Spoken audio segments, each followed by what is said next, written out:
The Cosori iconic air fryer promises quicker and more evenly cooked meals than other air fryers. But before you buy one, you need to know if it can actually deliver when you've only got 10, 20, or 30 minutes to get food on the table. Today, I'm cooking 3 meals under those time limits to see what actually works and which ones don't finish in time. And one of them is something I didn't think was physically possible in an air fryer. But first, let's take a look at the product straight out of the box. So here is our Cosori iconic air fryer. It comes fully assembled. You've got the basket and the crisper plate inside of it, and it all just assembles together pretty easily. And then this button right here releases it. And on the top is a full touch screen. So you can choose between all of the different modes: air fry, roast, bake, dry, proof, and reheat. Change the temperature for any of them and the time. And this shake button is something super unique that I haven't seen before. You can basically turn that on when you air fry, and then when the timer is halfway done, it'll let you know so that you can shake your food in the basket rather than trying to remember how long you set it for and trying to figure out where the halfway mark is. So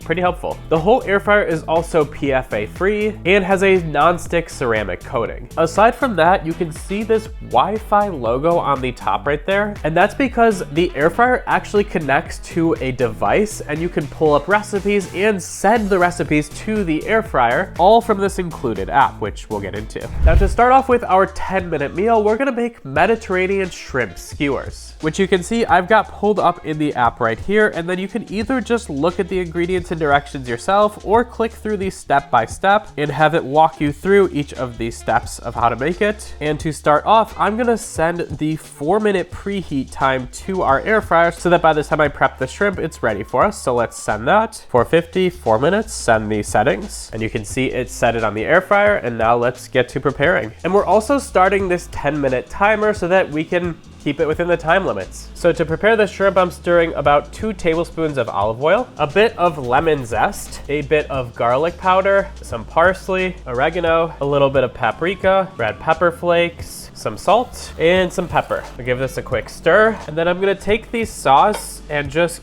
brush it all over the shrimp, kind of just get that mixed up, and now mix it together. And then I'm just gonna load up a bunch of wood skewers with all of our shrimp. I've got small shrimp, so it's gonna take a little bit of extra time. And because our air fryer just finished preheating and I wanna make it within 10 minutes here, I'm now just gonna take the 2 fully filled skewers and get them into our air fryer. Let's see, yeah, I could easily fit a few more skewers in here, but let's work within the time limits, get those in, set this back to 450, and do the last 6 minutes here. And I'm gonna turn on the shake function as well so we can test that out. So we didn't quite get all of these shrimp in time, but hopefully this shrimp finishes in the next 6 minutes so that we can still hit our 10-minute timer. And we are now at time. There's just a couple seconds left, and let's get this opened up.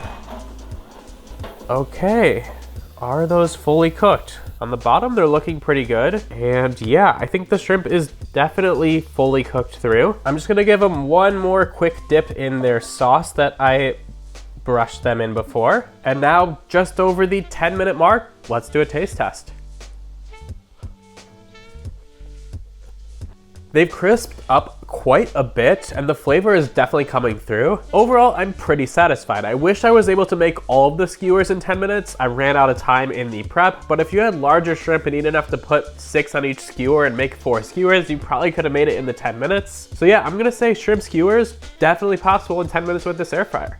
But now if you have an extra 10 minutes, what can you make in 20 total minutes? Well, we're gonna try and make a bacon cheeseburger. So let's set our timer, and the first thing we're gonna do is cook our bacon. It says 8 minutes for 385, so let's send it to the air fryer. And then although it is a 6-quart basket, our bacon is really long for some reason, so I might have to kind of fold it around a bit. I think I'm just gonna do 1 slice because it's such a long slice. Or you know what? Nobody's ever had too much bacon. Let's try and fit 2 slices into there. Let's get it closed up and start our bacon. And in the meantime, I'm gonna prepare our 1/4 pound burger. So it's about 4 ounces of ground beef here that I'm just gonna roll out into a ball and then shape down into a patty. And we're only about 2.5 minutes in so far. We're making pretty good time. I'm gonna season both sides of the patty now. And the bacon still has a couple minutes, but I wanna make sure I'm prepared to put the burger in. I'm gonna cook it to medium. It's a 4-ounce burger, so it's gonna take another 8 minutes at 450 to get it there. And although I missed it on camera, it did just beep to shake it because we're halfway. Let's take a quick look, and yeah, bacon's coming along. Move it around just a bit and throw it back in.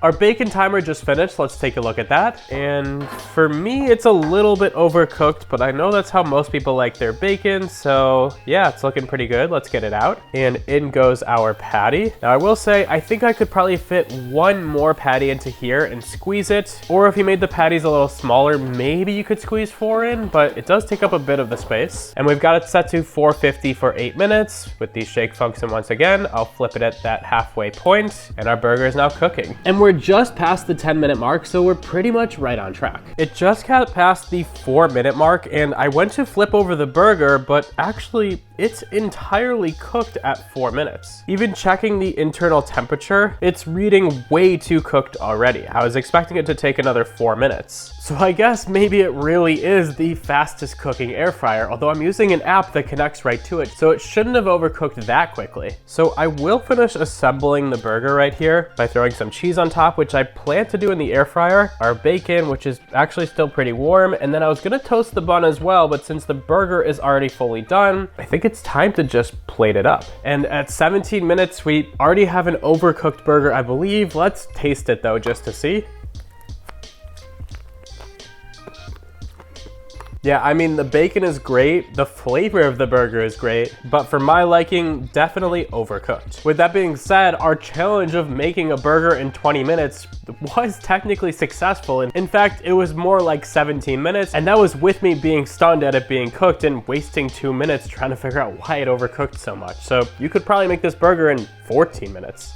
And now for our 30-minute meal, we're gonna try and make a full steak and veggies for dinner. So let's get our timer started. And immediately we're gonna preheat our air fryer to 450 degrees for 4 minutes. And while that preheats, I'm gonna mix together some olive oil, some rosemary, oregano once again, garlic powder, and salt and pepper. Mix that all up. It's gonna be our seasoning for both the steak and the veggies. And I've got a big old ribeye right here that I'm just going to get basted with that mixture that we just made on both sides, all around the steak. And we are just over our 4-minute mark. There's just a few seconds left on the preheating, and then we will immediately get our steak into there so we can make sure we get it in time. Drop our steak into the air fryer. You'll love to hear the sizzle immediately. That means the preheat went right. It's weird that this resets the temperature every time, but put it back to 450, shake, 10 minutes. And while our steak air fries for the next 10 minutes, which by the way, I've never air fried a steak entirely, so I'm super curious to see how that turns out.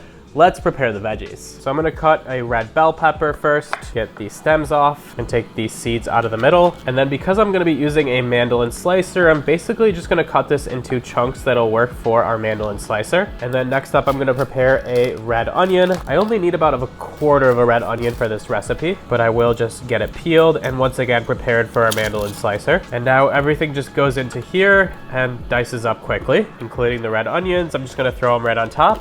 And that is all diced up and ready to go. Next, I'm just gonna slice up a sweet potato into some slices. I'm gonna keep them pretty thin so they cook quickly. And last up for our veggies, I'm gonna do the same thing with a zucchini, just into slices that are about the same thickness as that sweet potato so they cook at the same amount of time. And you can actually hear that it's now telling us to shake our steak right as I finish preparing the veggies. So let's take a look at that.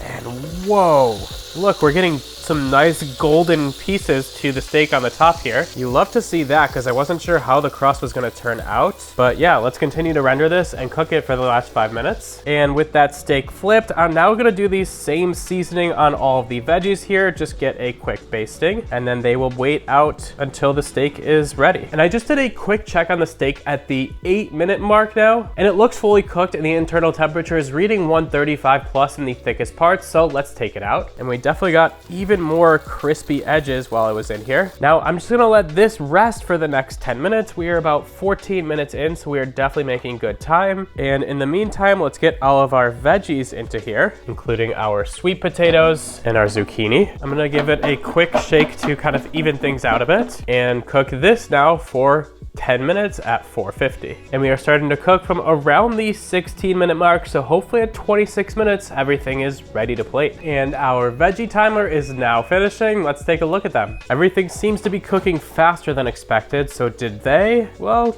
Kinda. There's a little bit of browning on the top of the vegetables, although they're looking pretty good overall and feeling pretty soft to the touch. Now, admittedly, I made a mistake when chopping up the red onions and bell pepper. I thought that a dice would be good, but obviously that fell through the grate of the air fryer into the bottom. I'll still be able to get them, but future note. In the meantime, let's plate up some of our veggies here. More than enough for one person. And I've got our crisper plate off so that we can get some of the onions and bell peppers as well. And at the 27-minute mark, the full dinner is served that could easily feed 2 people. This is only about half of the veggies. I am dying to know how that steak cooked in 8 minutes, so I'm gonna go right down the middle with it, and hopefully it's not overcooked too much. You know what? It's kind of looking like a medium, I would say. I was going for a medium rare, but not too bad. So overall, the vibe is definitely cook things even less than its own recipe. I can definitely say this air fryer cooks way faster than expected. Let's do a taste test of the steak though.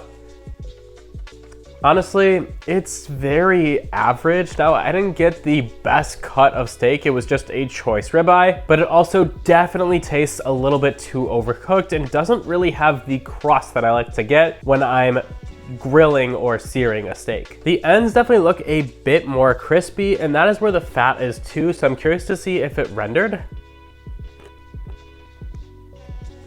That part's not too bad. It's probably better than the middle of the steak. The fat is pretty rendered there, and there is a little bit of a crisp. But let's taste the red bell peppers and red onions now.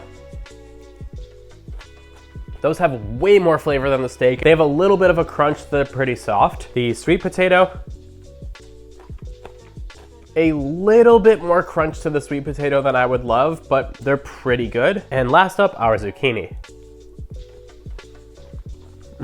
Perfect zucchini. So does this air fryer cook quicker and more evenly than other air fryers? Well, honestly, it cooked everything super fast, even faster than expected, and everything was pretty evenly cooked through each of the meals. So yeah, if you're in a time crunch and you have 10, 20, or 30 minutes, I think you can definitely make a full meal for multiple people inside of this air fryer. Just be careful with the cooking times because, as you saw with mine, it cooks way faster than expected. Now, when I'm not cooking in an air fryer, I love to make ice cream in my Ninja Creamy, but it's pretty expensive, so I recently tested a fake Ninja Creamy and put it to the test against the real one, and you can find that video right here.